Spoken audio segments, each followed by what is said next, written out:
जय भीम दोस्तों आइए एक बार फिर से आप सभी लोगों का हमारे YouTube चैनल पर हार्दिक स्वागत है।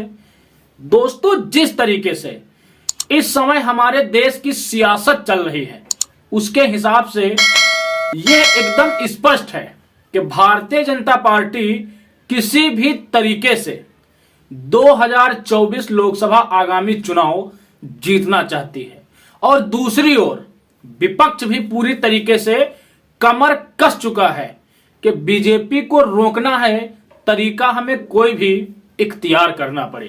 दोस्तों, आपको बताता चलूं, इसी उठापटक के बीच बीएसपी सुप्रीमो मायावती जी का नाम देश की सियासत में बहुत ही प्रासंगिक हो गया है। एक और बीएसपी सुप्रीमो मायावती जी लगातार ये ट्वीट कर रही हैं कि 2024 लोकसभा आम चुनाव वो अकेले दम पर लड़ेंगी, तो दूसरी ओर इस देश का विपक्ष और खासकर कांग्रेस बीएसपी सुप्रीमो मायावती जी को अलायंस में शामिल करना चाह रहा है। इसके लिए वो लगातार अपने प्रयास भी कर रहा है, कभी अपने प्रदेश अध्यक्ष के द्वारा तो कभी अपने प्रदेश प्रभारी के द्वारा ये ऐलान करवा रहा है कि बीएसपी सुप्रीमो मायावती जी के लिए इंडी अलायंस के दरवाजे हमेशा और हमेशा खुले रहेंगे। दोस्तों, बावजूद इसके बीएसपी सुप्रीमो मायावती जी लगातार ये दम भर रही हैं कि वो लोकसभा का आम चुनाव अपने दम पर लड़ेंगी। दोस्तों, बीएसपी सुप्रीमो मायावती जी के इस फैसले पर तमाम लोग बसपा को टारगेट कर रहे हैं और मायावती जी पर ये आरोप लगा रहे हैं कि मायावती जी किसी से डरी हुई हैं और जो ये फैसले वो ले रही हैं वो उनके खुद के फैसले नहीं हैं। दोस्तों, आपको बताता चलूं, इस भारत की धरती पर अभी ऐसा कोई नेता पैदा नहीं हुआ जो बीएसपी सुप्रीमो मायावती जी को डरा दे। आपको यह भी मैं बताता चलूं कि बीएसपी सुप्रीमो मायावती जी ने हमेशा से स्वतंत्र विचारों की राजनीति की है। उन्होंने कभी भी दबाव में आकर काम नहीं किया है। आप चाहे तो उनके कार्यकाल का आकलन कर सकते हैं। उन्होंने कभी भी और कोई भी फैसला किसी के दबाव में आकर नहीं लिया। अगर अभी भी किसी को यह लगता है कि बीएसपी सुप्रीमो मायावती जी किसी के दबाव में हैं, तो इस समय भारतीय जनता पार्टी देश में शासन में है। तमाम नेताओं के घर ईडी और सीबीआई के वो छापे करवा रही है। अगर इतनी ताकत और इतनी हिम्मत है इस सत्तारूढ़ दल में, तो एक बार बीएसपी सुप्रीमो मायावती जी के दरवाजे पर ईडी और सीबीआई के 2 ऑफिसर भेज के दिखाए। उसके बाद इस देश का माहौल क्या होगा वो आप भी देखेंगे। दोस्तों, आपको बताता चलूं, इस देश में बीएसपी सुप्रीमो मायावती जी उस ताकत का नाम है जिससे हर कोई हाथ मिलाना चाहता है, चाहे वो इंडी अलायंस हो चाहे वो एनडीए हो।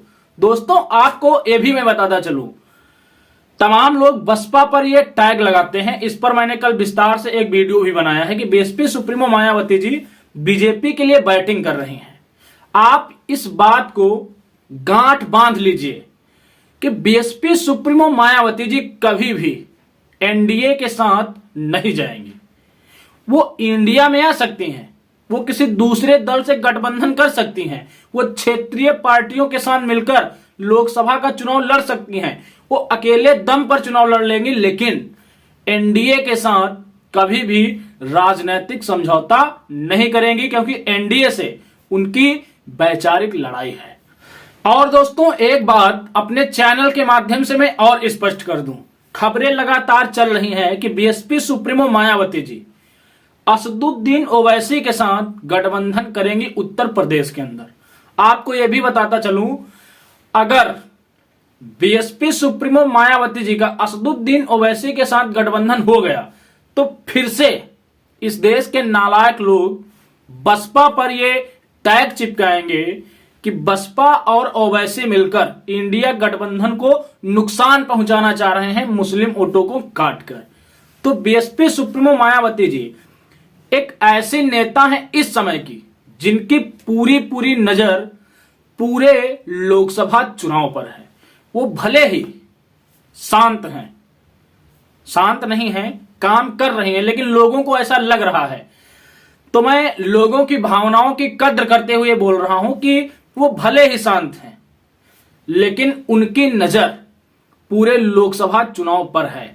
कब, कैसे और कौन सा फैसला लेना है, ये उन पर डिपेंड करता है। दोस्तों, मैं आपको बताता चलूं, इस देश में जो महागठबंधन बना बीजेपी को रोकने के लिए, कुछ उसके साथी उसको छोड़कर चले गए।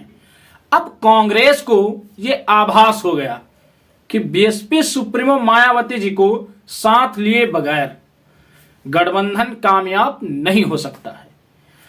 गठबंधन में बीएसपी सुप्रीमो मायावती जी शामिल होंगी या नहीं शामिल होंगी, ये तो एक बात की बात है, लेकिन इस समय विपक्ष के सामने ये एक बहुत बड़ा फैसला है कि बीएसपी सुप्रीमो मायावती जी को मनाया कैसे जाए। अगर वो इंडिया अलायंस में आ भी रही हैं तो वो बार्गेनिंग किस हिसाब से करेंगी।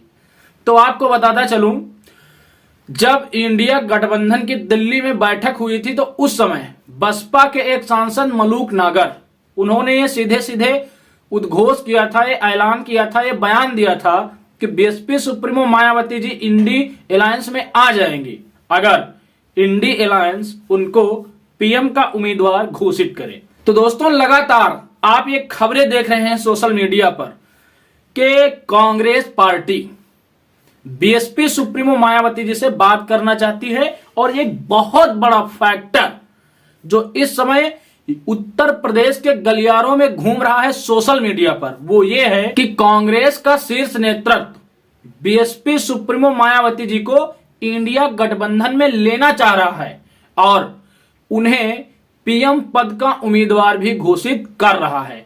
दोस्तों, आपको बताता चलूं, अगर ऐसा कुछ हुआ तो दो नारियों की शक्ति भारतीय जनता पार्टी को इतनी महंगी पड़ेगी जिसका भार भारतीय जनता पार्टी का कोई भी नेता सह नहीं पाएगा।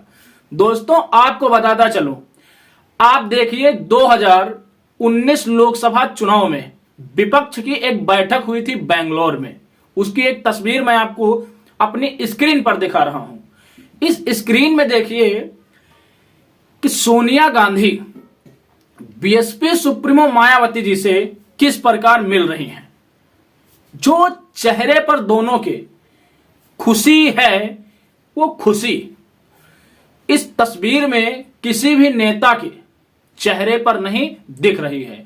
तो दोस्तों, इससे यह स्पष्ट है और सूत्रों के हवाले से ऐसा ज्ञात भी हुआ है कि सोनिया गांधी 2019 के लोकसभा चुनाव में ही बीएसपी सुप्रीमो मायावती जी से गठबंधन करना चाहती थी और एक बड़े ही बार्गेनिंग के साथ। ऐसी खबरें हैं कि अगर 2019 में ही मायावती और सोनिया गांधी जी का गठबंधन होता तो 2019 में ही सोनिया गांधी मायावती जी को पीएम उम्मीदवार घोषित कर सकती थी, लेकिन गठबंधन वो नहीं हुआ और गठबंधन सपा तथा बसपा के बीच हुआ। ये देखते हुए कि उत्तर प्रदेश के अंदर यही दो मजबूत पार्टियां हैं जो बीजेपी को रोक सकती हैं, लेकिन वो मामला भी असफल हुआ। दोस्तों, सोनिया का, ऐसा बड़े बड़े जो राजनीतिक विश्लेषक हैं उनका कहना है कि सोनिया गांधी का हमेशा से ये मन रहा है कि इस देश की गद्दी पर कोई दलित समाज का व्यक्ति बैठे और लाल किले से झंडा फहराए ताकि इस देश में बाबा साहब अंबेडकर, मान्यवर कांसीराम जैसे महापुरुषों का जो सपना है वो पूरा हो सके। दोस्तों, इस बार का जो लोकसभा चुनाव है वो बड़ा दिलचस्प होने वाला है। तो सबसे बड़ी इस वक्त की खबर है वो यही है कि कांग्रेस किसी भी कीमत पर बीएसपी सुप्रीमो मायावती जी से गठबंधन करना चाह रही है, उनको अलायंस में लेना चाह रही है। इसके लिए अगर कांग्रेस को बीएसपी सुप्रीमो मायावती जी को प्रधानमंत्री पद का उम्मीदवार भी घोषित करना पड़ा तो वो कर सकती है। शायद इसीलिए कांग्रेस ने मल्लिकार्जुन खड़गे को कांग्रेस का राष्ट्रीय अध्यक्ष भी पूर्व में बनाया था और अभी तक उन्होंने मल्लिकार्जुन खड़गे को पीएम उम्मीदवार घोषित नहीं किया है। तो दोस्तों, आगे चलकर देश की राजनीति किस ओर जाती है, इसके लिए हमको और आपको इंतजार करना होगा 9 मार्च से 15 मार्च के बीच का समय। इसी समय अंतराल में देश के अंदर कोई बहुत बड़ा फैसला लिया जा सकता है जो इस देश की राजनीति को पूरी तरीके से बदल सकता है। तो दोस्तों, आगे क्या होगा ना आप जानते हैं ना हम जानते हैं। बाकी कमेंट्स में आप अपनी प्रतिक्रिया जरूर देना कि आगे क्या होना चाहिए। हम मिलेंगे एक अगले वीडियो में एक अगले मुद्दे के साथ। तब तक के लिए आप सभी को मेरा सादर जय भीम, जय भारत, जय संविधान।